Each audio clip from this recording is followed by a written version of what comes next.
Bienvenue à cette formation ITIL 4 Foundation. Nous abordons à présent les concepts clés de la gestion des services. Le but de cette partie est d'assurer une compréhension approfondie des concepts de la gestion des services, en particulier les définitions discutées à la fin de la première partie. Cette partie est la deuxième des 11 parties consacrées à cette formation ITIL 4 Foundation. Dans cette partie, il y aura de nombreuses diapositives expliquant les définitions des mots. Rappelez-vous que le programme d'études exige que vous sachiez que l'examen pourrait tester vos aptitudes à vous remémorer ces concepts. Qu'allons-nous voir concrètement dans cette partie? Eh bien, une compréhension commune des concepts clés et de la terminologie d'ITIL par les organisations et les personnes est essentielle à l'utilisation efficace de ce guide pour relever les défis de la gestion des services dans le monde réel. À cette fin, cette partie explique certains des concepts importants de la gestion des services, dont la nature de la valeur et de la co-création de valeur, les organisations, les fournisseurs de services, les consommateurs de services et les autres parties prenantes, les produits et les services, les relations de services et la valeur en termes de résultats, coûts et risques. Ces concepts s'appliquent à l'ensemble des organisations et des services, indépendamment de leur nature et de leur technologie de base. Il convient avant tout d'aborder la question la plus fondamentale. Qu'est-ce que la gestion de services? Rappelons que nous sommes sur du niveau de difficulté 1, du Bloom Level 1. Vous devez donc vous rappeler les définitions des termes. La gestion des services est définie comme un ensemble d'aptitudes organisationnelles spécialisées permettant de créer de la valeur pour les clients sous la forme de services. Deux exemples sont illustrés sur cette diapositive. Le premier exemple, c'est un service d'infrastructure informatique dans lequel la valeur pour les clients provient des services offerts, la gestion des bases de données, la gestion de la sécurité, les solutions de virtualisation, la gestion des services permet ainsi aux prestataires de services de réaliser cette valeur à travers un ensemble de capacités spécialisées comme l'infrastructure, les ressources et autres. Le deuxième exemple est celui d'un hôtel qui peut offrir différents types de services à ses clients, des services de base et des services complémentaires. À ces fins, il devra mettre en place un ensemble de ressources afin de réaliser cette valeur pour ses clients, d'où la gestion des services. Les origines de la gestion des services se trouvent dans les entreprises de services traditionnelles telles que les compagnies aériennes, les banques et ceux dont nous venons de parler, les hôtels et aussi les compagnies de téléphone. La pratique de la gestion des services s'est développée avec l'adoption par les organisations informatiques d'une approche axée sur les services pour gérer les applications, l'infrastructure et les processus IT. Les solutions aux difficultés métiers et de support sont aujourd'hui de plus en plus sous forme de services. On constate une augmentation du nombre d'organisations qui sont des fournisseurs de services, y compris les unités organisationnelles internes. La pratique de la gestion des services s'en est donc trouvée renforcée et en même temps, elle s'est trouvée confrontée à de nouveaux défis.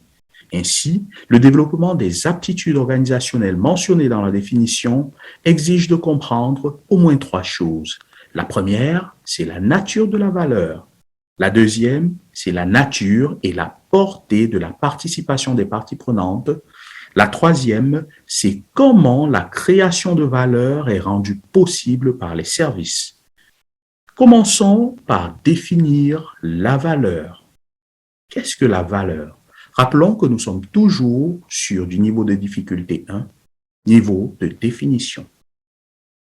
Le concept de co-création existe depuis les années 2000, mais il lui a fallu plus de 10 ans pour devenir populaire et il est depuis 2019 au cœur d'ITIL avec ITIL 4. La valeur désigne les bénéfices, l'utilité et l'importance perçue d'un élément. L'importance perçue, elle représente le but même d'une organisation. La compréhension du fait que la valeur est soumise à la perception des parties prenantes, qu'il s'agisse des clients, des consommateurs de services ou des membres de l'organisation du fournisseur de services, est inhérente à cette définition. La valeur peut être subjective. Parlons un peu plus de la notion de co-création. La collaboration et la co-création de valeur constituent un élément clé des bonnes pratiques en matière de gestion des services. Les fournisseurs de services doivent travailler en étroite collaboration avec les consommateurs et l'information appropriée doit être partagée de façon claire et opportune. La communication dans la chaîne de valeur est bidirectionnelle. La notion de chaîne de valeur des services sera abordée plus loin dans ce cours, mais vous noterez pour une meilleure compréhension qu'elle représente les activités clés requises pour créer de la valeur à travers la création et la livraison des produits et services en réponse à une demande. Comme dit plus haut, la valeur peut être subjective. Elle dépend de la perception de chaque partie prenante. Le tableau illustre bien les différentes perceptions de la valeur par les parties prenantes dans le cadre d'une relation de service donnée. Le consommateur de service peut voir ou percevoir la valeur en termes d'avantages obtenus, de coûts réduits et de risques évités, tandis que pour le fournisseur, la valeur sera des revenus financiers, le développement commercial, l'amélioration de l'image de marque, et pour les partenaires, des incitations financières et non financières, développement économique, et pour les actionnaires, bien évidemment, les bénéfices financiers réalisés, l'assurance et la stabilité du business. De plus en plus, les organisations ont conscience que la valeur est créée au travers d'une collaboration active entre les fournisseurs et les consommateurs, ainsi que d'autres organisations qui font partie des relations de service pertinentes. Mais c'est quoi une organisation? Rappelez-vous, nous sommes sur du Bloom Level 2 à présent.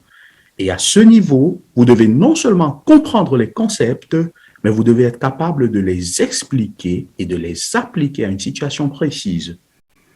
Comme nous venons de le voir, de nombreuses parties prenantes sont impliquées dans la gestion des services.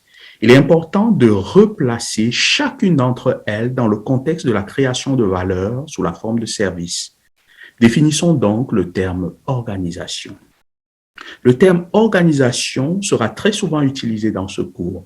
Il s'agit d'un terme générique pour tout groupe de personnes ayant ses propres fonctions avec des responsabilités, pouvoirs et relations lui permettant d'atteindre ses objectifs. Le terme pourrait être utilisé pour représenter une personne seule, une équipe, un département, une section, une division ou une entreprise tout entière, qu'elle soit publique ou privée. Les unités génériques clés de l'organisation fréquemment utilisées sont, et nous allons les examiner tour à tour dans les diapositives suivantes, en commençant par les fournisseurs de services. Un fournisseur de services, c'est une organisation qui fournit des services à d'autres organisations. Il peut s'agir d'un département informatique, d'un autre département commercial, d'une société distincte qui vend des services ou de plusieurs de ces entités travaillant ensemble.